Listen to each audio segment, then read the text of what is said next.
Welcome to Dr. Roger and Friends, the bright side of longevity, hosted by three Ps in a podcast, Doc Roger, Teresa, and Danielle. Thanks for joining us for Coffee and Conversation.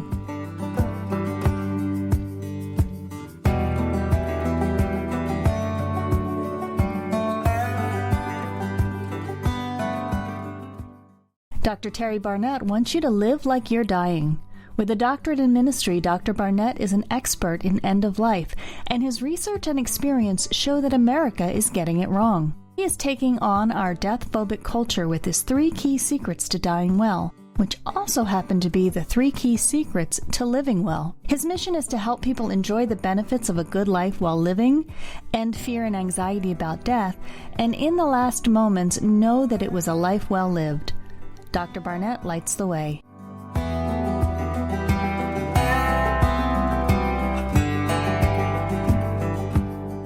Well, welcome everybody. Well, I'm thrilled today to have a very good friend. I've known Dr. Terry Barnett for over a decade, right? Yes, sir. And I always considered him the designated driver in a group. You know, with the good judgment, the steady hand, the wisdom, all of that. And so more than ever, I think I know we're happy to have you here. And especially with this topic, this topic we're going to deal with. You know, no one's getting out of this life alive, you know, and it's part of living is the end point, the D word, dying. And as you've told me so many times, and I've heard you speak, that, you know, we'll talk about every aspect of life, perhaps, that this one seems to be just a door we just are very reluctant to open. I guess we understand it, but it doesn't make much sense when you see it as a continuum. So, again, I'm glad you're here. We've got some great questions for you, and I know you have good answers. Mm-hmm. Thank you very much. Terry, so glad you're here. So, thank you, Teresa. Yeah, you've acknowledged so many times, and I think we all agree that we live in this death-phobic culture, and other cultures aren't death-phobic, but specific to us, according to the Centers for Disease Control, this blows my mind. 60% of people say that, you know, making sure their family is not burdened with tough end-of-life decisions is extremely important. Yet, 56% have not communicated their end-of-life wishes. So it's like we know it's important, but we still don't do it. So what do you think about that? What can be done to end this silence around death?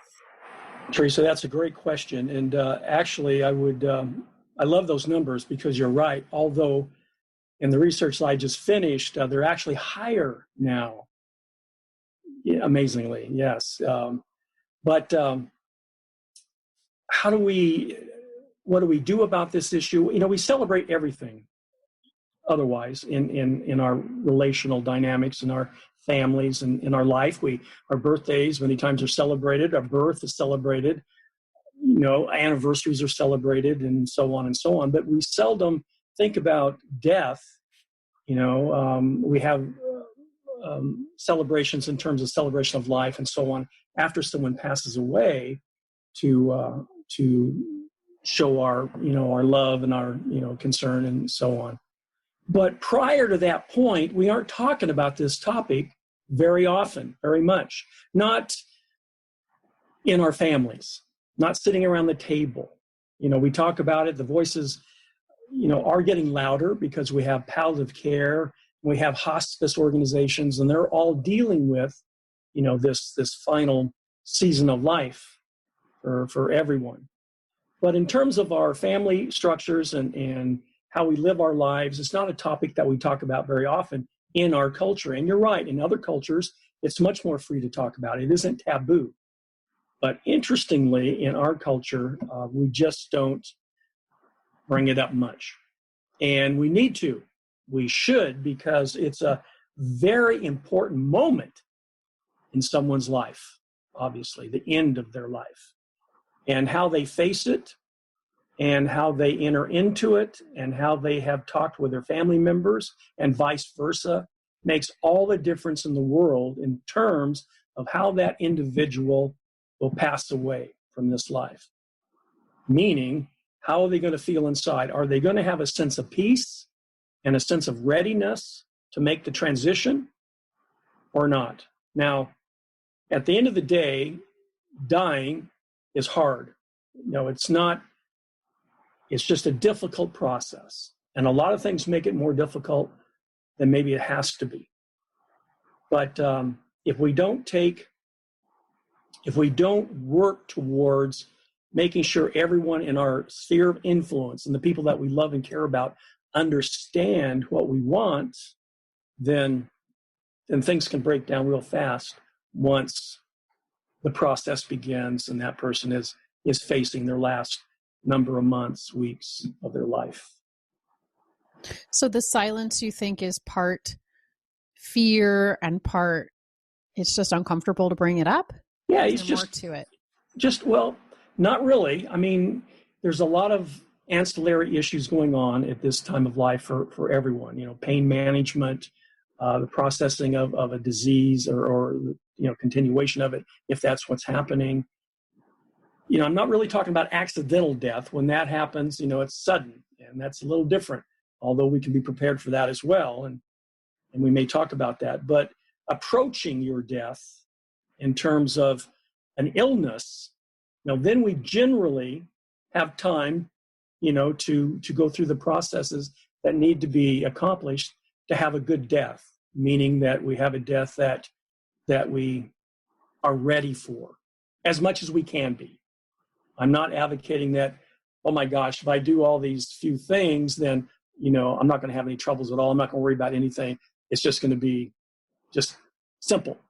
I'm not saying that at all. It's not easy. But there are things that we can do that help our emotional and mental and spiritual makeup to accept that our time on this earth is coming to an end and make it far easier for our family members. But it begins with a conversation, just a simple conversation to talk about it. And there are mechanisms to help us with that as well. But the essence of it is just that. We just need to talk about it more before it's intimate in our lives. Well, I've heard you talk many times about this, and I've heard you talk about the three components of dying well. Yes. You've probably already touched on them, but could you be a little more specific about it? I can. In the 2.5 years worth of research I did, which I just completed not too many months ago, it became extremely evident to me that there are three components in our human makeup that, if they are addressed and addressed well, make all the difference in the world on how we feel mentally and emotionally and even spiritually when we come to a season of life that our life is coming to an end. Forgiveness is one, reconciliation is two, and gratitude is a third. And we all know those words. It's almost like, you've heard of something hiding in plain sight. We've probably all heard that phrase. And that's really what is happening with these concepts. We all know about them. We all understand, or we think we understand what the words mean, but we don't, actually. We don't understand the depth of the power of forgiveness. Let me just speak to that for just a moment. So I'll give you an example. In one of the people that I interviewed in my research, they were a number of them, obviously, but this one is on my mind. She had just been estranged with her son for much of her adult life and into her senior years. They didn't talk much. They didn't have a whole lot of communication. And so there was a brokenness in the relationship. And as she realized that she's drawing close to her end of time on this in this life, it became a huge obstacle for her feeling like she's ready to go through this process. And it wasn't until they were able to get together and spend some time together and talk through some of their issues and realize what had been lost through all these years. There was a forgiveness that took place on both sides, and that led to reconciliation of the relationship, even in this late hour. And that made her feel a sense of gratitude toward her life. And when we have a sense of gratitude toward how we have lived our life, or at least how it's beginning to end, then we are much more emotionally and mentally and even spiritually ready to leave this life. So forgiveness is powerful, powerful tool. And there's a lot more to it, but for the sake of our show today, then that's probably as much as we can get into. Yes, go ahead. You and I, luckily only you and I, and not Teresa and Danielle, at least I don't think so, have been at the deathbed of many people. And I've always been impressed that how the things that you value most tend to come out at that particular point. Exactly. Everything else is just noise, garbage. Right. And it's always about relationships. So I'm not at all surprised to hear about forgiveness, reconciliation, gratitude, all things that have to do with our human interaction. And right. It's not a surprise, but it's no, it is powerful to hear. Right. It's not a surprise. And that's why I often say it's like these are hiding in plain sight. We understand, or we've heard these words. We've probably heard, read books about it and the power of forgiveness. We hear it in all kinds of stories. But these concepts, what happens at the end of life is they get exacerbated. And when there is unforgiveness in relationships, important relationships in our lives, as we're facing our own death, then they are just they're magnified 1,000 times. And there's no way to feel like I'm ready for whatever's next. We don't feel that way when we have such unfinished business here and now. And it needs to be fixed, but that is a difficult process for many, many people. Let's start earlier, right? No, absolutely. I mean, the whole. Do it now. I have a whole chapter in my book that deals with if you want to die well, you should live well. Right? Don't have broken relationships. Don't have anger and bitterness and those kinds of confusion in your emotions and your makeup, because and what happens, we go through life, we have those kinds of relationships and issues, we put them on the back burner because we're dealing with life, we're dealing with everything else, whatever stage of life you might be in, and we don't think about them all that often, possibly even important relationships that are broken. But when you get to this season of life that we're talking about, when life is coming to an end, they become extremely important.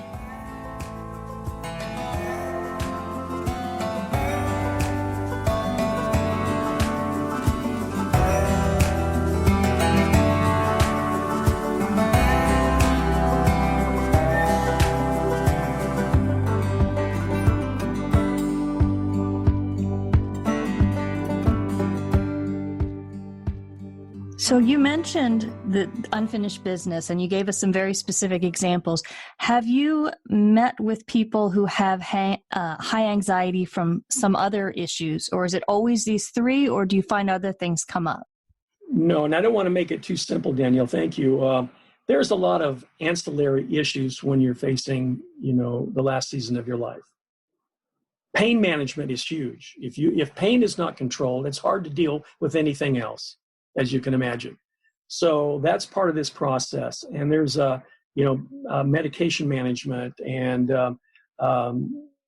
just the management of how you're living your life during this time as well. That's important, obviously. So there are a number of things that come into play when we're in this season of life. And when I say season of life, I'm really talking about 6 months. You got 6 months left to live, 6 months to 12. Probably, much more than that, and you still might be going through life in more of a normal, process. But when it gets down to these number of single-digit months that you have left, and that you have that left, then these issues become very, very important. They are the three that really guide us, I think, guide our emotional makeup, our mental makeup, and certainly our spiritual makeup. And so they become very, very important. And if all the rest are managed pretty well, the other issues that we are facing during this moment are managed reasonably well, then these are the three that really need to be focused on. Well, the forgiveness and reconciliation, those are the two that lead a person to a sense of gratitude about their life. If they don't have a sense of thankfulness for what their life has been, and the legacy that they're leaving, then it's very difficult to leave it. You don't want to leave it because you're not ready.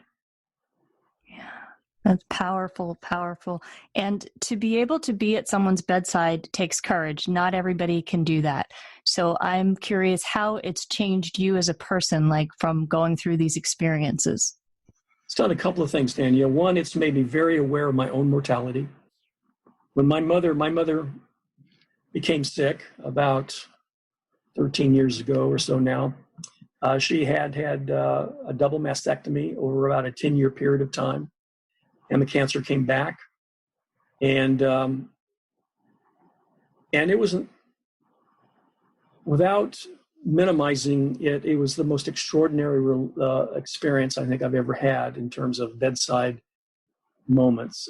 One, I'm sure because she was my mother, but I was with her continuously. She actually passed away in my arms. And we had a chance to talk and engage with each other the last 3 or 4 months of her life. And it was the most wonderful time. So when she actually passed, I wasn't guilt-ridden. I had a tremendous sense of loss, but I was happy for her because I believed that she was no longer, suffering and no longer in pain. And I could be okay with that. So not only dying well affects the person that's about to pass, but it also profoundly affects family members because it puts them at peace when peace is a very difficult thing to find in those moments. So that was really my first, and what it reminded me of was, we're all going to die. We're all going to go through this. We don't, like Roger said, we don't get out of it. We're gonna face it.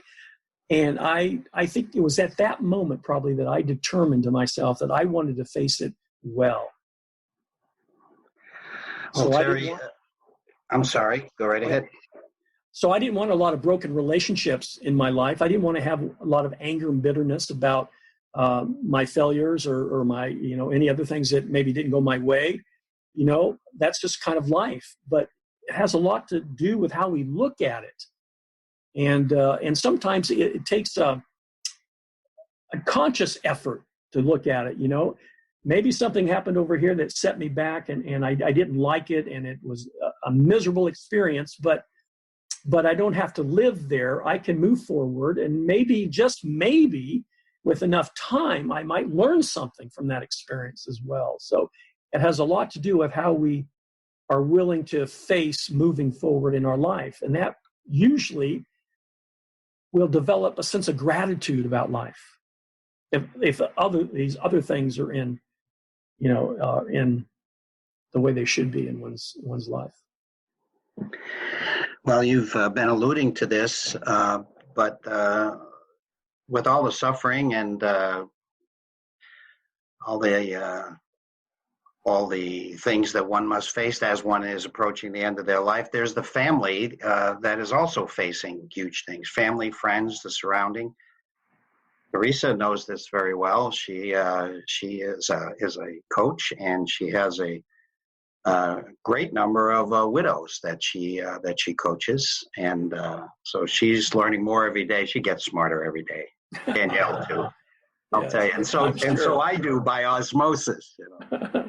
But we have to think about them also. When I was in the military, I was assigned to a fighter squadron, and we would lose people, and we had a ritual that it was a sudden death, of course, but we'd have a ritual, and we'd all pour a drink in a shot, and we would all toast them together, and then we would break the glasses against the stone wall or fireplace or something. And I have to say, it was comforting. It really helped. And I can't very honestly say why. But so the question is, what can we do to ease the way for those, our loved ones, who have to move on without us in spite of great grief? Right. I think hearing your story about celebrating the life and the death of a colleague when you were in the service, breaking that glass was, I think, moving forward with a sense of closure in a way, or at least in part of that process.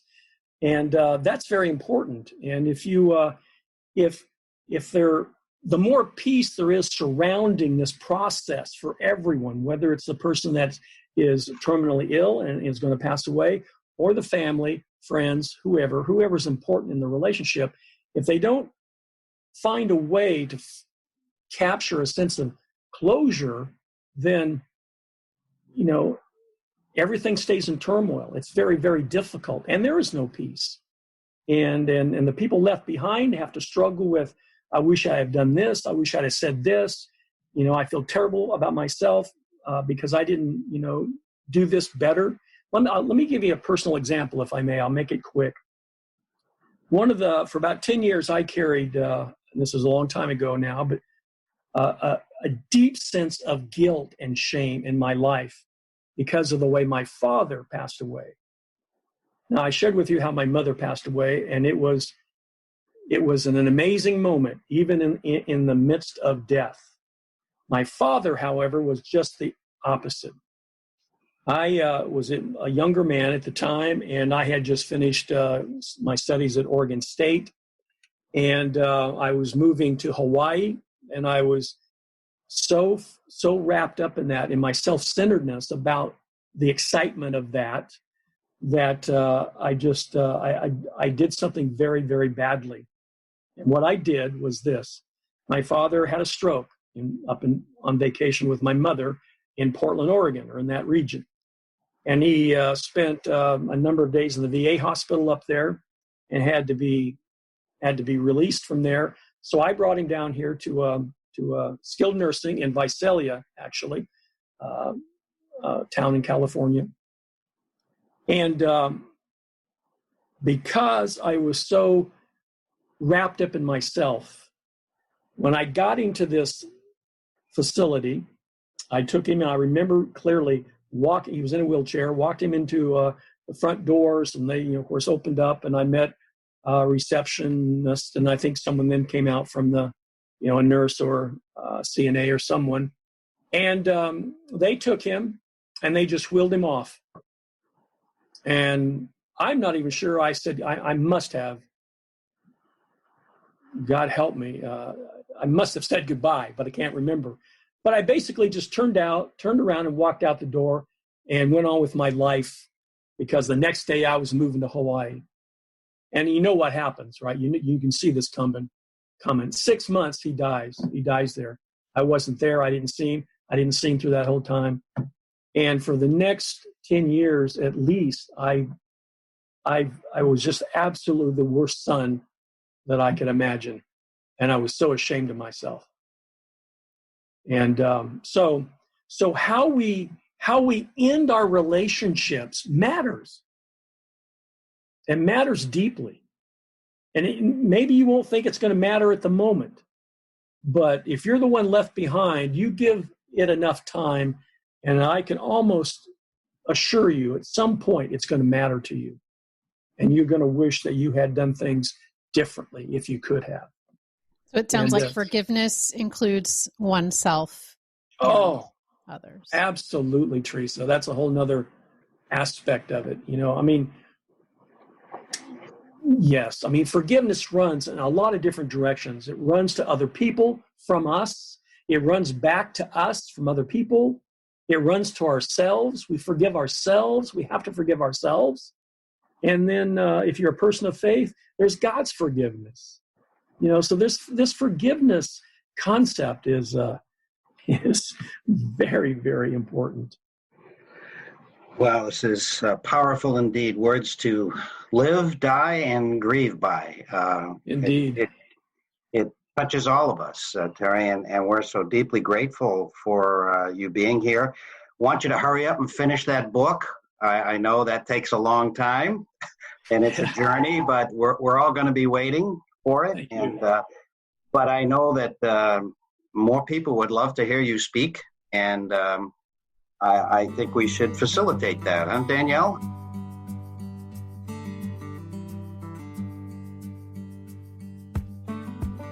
For those interested in contacting Dr. Terry Barnett for speaking engagements, email us at info@mymasterpieceliving.com. We'll also have his social media handle and some other email addresses listed in the description of this podcast episode. Thanks for tuning in.